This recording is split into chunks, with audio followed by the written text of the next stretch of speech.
25 मई 2013 झीरम हत्याकांड का काला इतिहास। ये कैलेंडर है जहां तारीखें तो बदलती है, लेकिन कुछ तारीखें ऐसी भी होती है जो बरसों बरस इतिहास में अमिट छाप छोड़ देती है। कैलेंडर की इन्हीं तारीखों को हम आपके लिए लेकर आते हैं ताकि आप और आने वाली पीढ़ी अपने गौरवमयी इतिहास से रूबरू हो सके।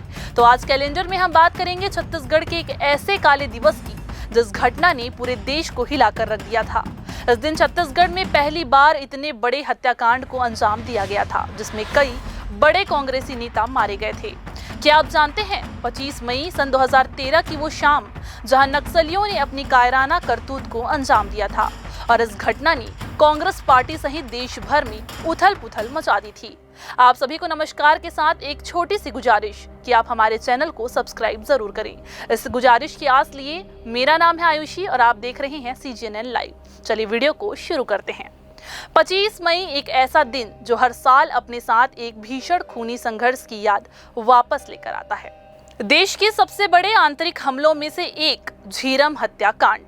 छत्तीसगढ़ के बस्तर इलाके में 12 साल पहले हुए इस नक्सल घटना ने सबको झकझोर कर रख दिया था। 25 मई साल 2013 की शाम को हुए इस हमले में 32 लोग अपनी जान गंवा बैठे थे। हमले में जान गंवाने वाले ज्यादातर छत्तीसगढ़ कांग्रेस के शीर्ष नेता थे, जिनकी स्मृतियां ही आज हम सबके बीच बाकी रह गई है। ये देश का दूसरा सबसे बड़ा माओवादी हमला था। ये हमला बस्तर जिले के दरभा इलाके के झीरम घाटी में कांग्रेस के परिवर्तन यात्रा में हुआ था। जी हां, आप सभी को बता दें 25 मई साल 2013 तकरीबन शाम 5 बजे का समय था। भीषण गर्मी के बीच लोग अपने घरों और कार्यालयों में पंखे कूलर की हवा के नीचे बैठे हुए थे। इसी बीच अचानक टीवी पर एक खबर आई। छत्तीसगढ़ के सुकमा जिले के झीरम घाटी में करीब 1.5 घंटे पहले एक माओवादी हमला हुआ था। यूं तो यहाँ आज भी रोजाना माओवादी हिंसा होती रहती है, लेकिन ये घटना उन घटनाओं से कहीं अधिक खौफनाक और भीषण थी। प्रारंभिक खबर आने के करीब 15 मिनट के बाद अपडेट खबर आई।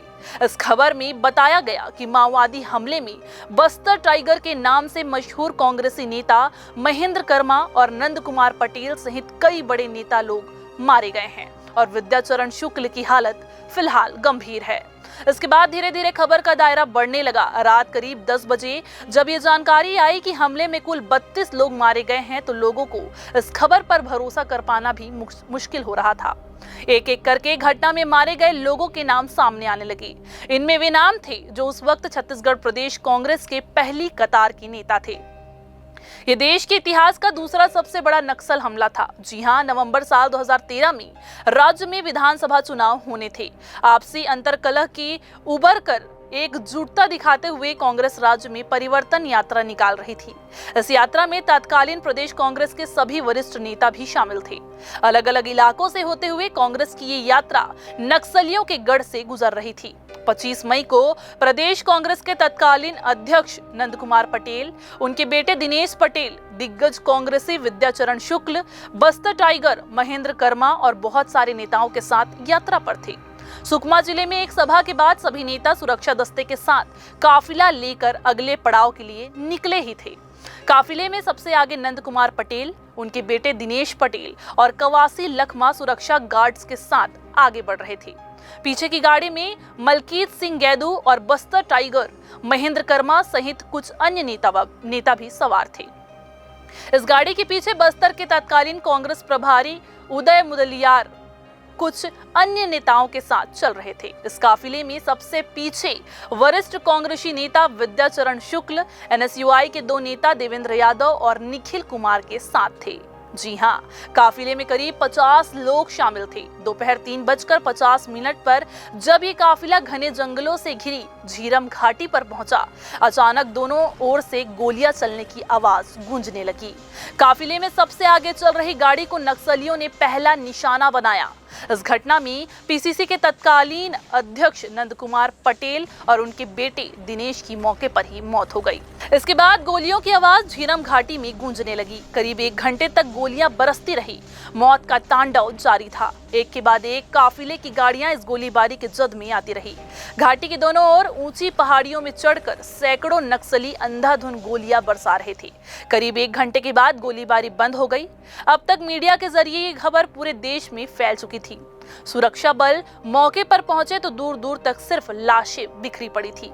एक और वरिष्ठ कांग्रेसी नेता विद्याचरण घायल अवस्था में पड़े हुए थे।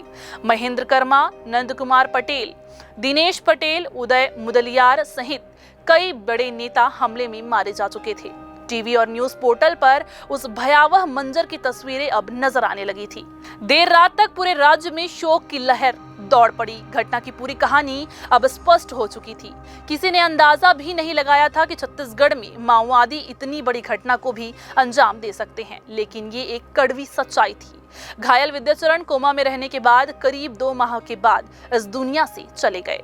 घटना में कई नेताओं के साथ कुल 32 लोग मारे गए थे। इस घटना को कांग्रेस ने सुपारी किलिंग का नाम दिया था। वहीं इस मामले की जांच NIA को सौंपी गई, जिसके बाद बड़े माओवादी नेता बसवराजू को इस हत्याकांड का मास्टरमाइंड बताते हुए उस पर मामला दर्ज किया गया। इस बड़ी वारदात के बाद सालों तक भाजपा और कांग्रेस में बयानबाजियां और सियासी घमासान का दौर जारी रहा। वहीं झीरम घाटी हत्याकांड की 12वीं वर्षगांठ के 3 दिन पहले ऐसा संयोग बना कि इस बड़े हत्याकांड को वारदात देने वाला मास्टरमाइंड नक्सली लीडर बसवराजू मुठभेड़ में मारा गया। अमुजमाड़ के जंगल में हुए इस मुठभेड़ में बसवराजू सहित 27 नक्सलियों को जवानों ने ढेर कर दिया, जिन पर कई नक्सल राज्यों में करोड़ों का इनाम घोषित था। फोर्स की इस बड़ी कार्रवाई में कहीं न कहीं कांग्रेस के इन बड़े नेताओं को झीरम हत्याकांड के कुछ दिन पहले बड़ी श्रद्धांजलि दी है। भले ही झीरम हत्याकांड का मास्टरमाइंड बसवराजू मारा गया हो, लेकिन पूरा देश 25 मई को कभी भी नहीं भूल पाया है और ना ही भूल पाएगा। कांग्रेस इस दिन जगह जगह श्रद्धांजलि सभा का आयोजन कर अपने नेताओं को श्रद्धांजलि अर्पित करती है। झीरम घाटी हत्याकांड के इस काले इतिहास पर आपकी क्या राय है, हमें कमेंट करके जरूर बताएं और वीडियो को लाइक और शेयर करें, ताकि कैलेंडर की तारीख से जुड़ी और भी ऐतिहासिक कहानियां हम आप तक ऐसे ही पहुंचा सकें।